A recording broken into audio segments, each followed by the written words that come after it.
Hi, dear friends and subscribers. Welcome to the Cricket Happening Show today.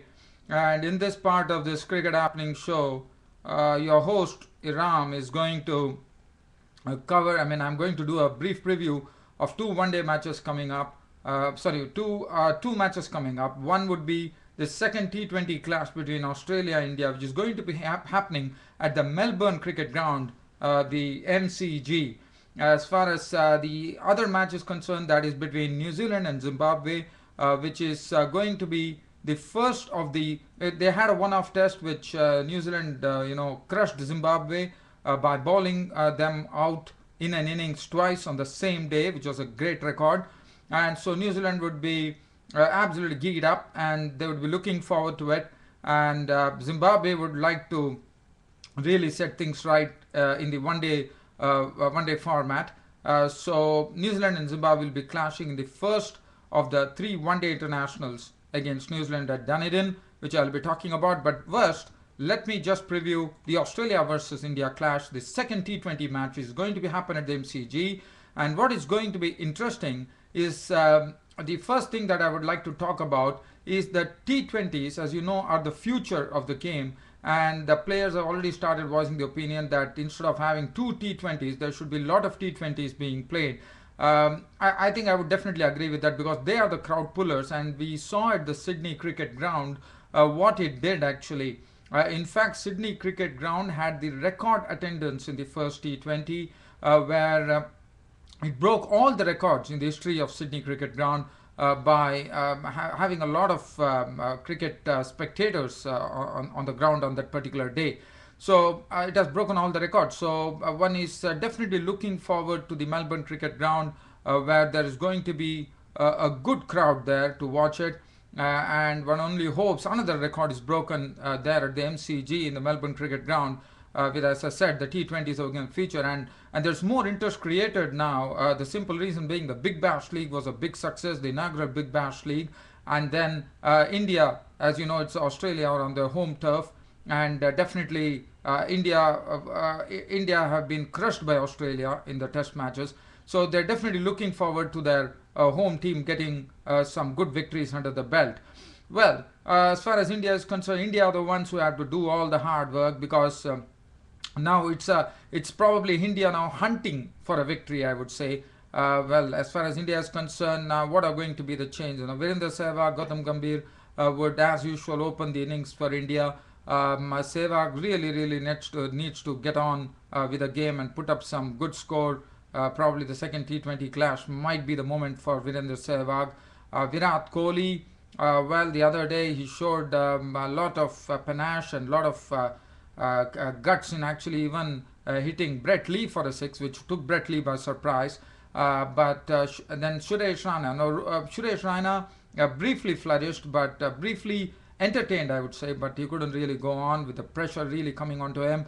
Rohit Sharma has to definitely get a good score now because the other day he got a golden duck after being sitting in the reserves bench during the Test series, and then getting one match, and in the very first match he failed. So he would like to definitely get things going here. Mahendra Singh Dhoni was in good form the other day with this 43 unbeaten 43 runs. Irfan Pathan. Now whether Irfan Pathan would actually come in the side, that is the question. I think he should be definitely coming in, and he should play in place of probably Vinay Kumar. So Vinay Kumar's place, according to me, should be taken by Irfan Pathan because Irfan Pathan will bring a lot of experience into the game. His batting would be a great prowess for him. Bowling, as you know, he's playing as a bowler. It's also a good fielder. And then we have Pravin Kumar. Probably Pravin Kumar has to bowl much better than what he did the other day. Ravichandran Ashwin. I'm sure India will keep the two spinners, Ravichandran Ashwin and Rahul Sharma, for the simple reason that Melbourne Cricket Ground is a long ground. There are going to be long boundaries, and the spinners would definitely be a great thing for India because if at all anyone tries to hit over the top, there's quite a possibility that someone might get caught at the fence. So India might go in with two spinners. Rahul Sharma is impressive, but the other day he got a hit on his hand. We don't know whether he would be in a better position to do that. And I'm also told the forecast tomorrow is going to be a sunny with a 27 degrees centigrade temperature. So that is some good news. So we'll definitely have a good game on hand.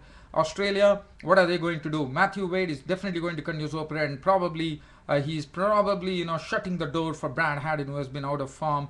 And David Warner and Matthew Wade now look to be an explosive pair, because Matthew Wade the other day in the 14 ball showed what he is capable of. So if that is going to be the case, and Matthew Wade is also going to get going in the same vein as David Warner, that's not that would be spelling a real danger for the Indian bowlers. Travis Burt, another good hitter of the ball. He really hits a ball a long mile, and also, as I said, when he hits it, it stays hit. He's really he believes in hitting the ball with brute force. Travis Burt. David Hussey the other day did well with the ball and also with the bat, so he would like to continue. George Bailey, the captain, would like to be in history by getting 2 wins under his belt there. Aaron Finch could get a look in tomorrow. He's a good batsman. Mitchell Marsh the other day couldn't take much part, but let me tell you, he's having some good all-round prowess, and lower down the order, Mitchell Marsh could be quite a dangerous batsman. Daniel Christian also all-rounder. He bowled well. Batting is also something that Daniel Christian relishes in. And then the spinners. Brad Hogg would be there. There wouldn't be Xavier Doherty, I suppose. So Brad Hogg the other day showed, age is no bar for the spinner, and he did very well. And Brett Lee also bowled well, but Clint McKay might come in tomorrow. Now, that is as far as this particular match is concerned, as far as the preview is concerned. Now I'm going to preview the New Zealand versus Zimbabwe game. That's the first one-day international. And New Zealand-Zimbabwe, if you look at it, Zimbabwe are the ones who have to do all the hard work, and they have to really prove that they are not ones to be just dismissed like that. One day could be a different form of game, and as you would remember in the previous series between New Zealand and Zimbabwe, what happened was New Zealand initially took the 2 one-day internationals, but Zimbabwe came up with a great chase in the 3rd one-day international, chasing 329 odd runs, and that was their highest victory ever in one-day internationals, where they chased such a big target for the first time. So Zimbabwe, they are led by a very, very good captain. Brendan Taylor is also the mainstay of the Zimbabwean batting. He can adapt himself to any versions of the game, and he was in great form the other series where he took 2 centuries, so he would like to continue in the same vein. Regis Chakabva was very impressive in the test matches, and he would be opening with Hamilton Masakadzo, who is also a very good one-day batsman. There's been some good form in the domestic circuit there. Tatenda Taibu is such a dapper wicketkeeper, and also a very, very exciting batsman who keeps things moving. Foster Mutizwa has been very impressive in his short knocks that he has played in the past, and he looks to be a good prospect. Malcolm Waller is also very good. He comes into the Zimbabwean team as an all-rounder. His bowling and batting is a big asset. Elton Chigumbra coming into the team would really, really strengthen them, because you require some raw power coming in at the lower order in one-day internationals to take advantage of the power plays as and when it comes. And Elton Chigumbra might be the man to do that. He also will chip in with the ball.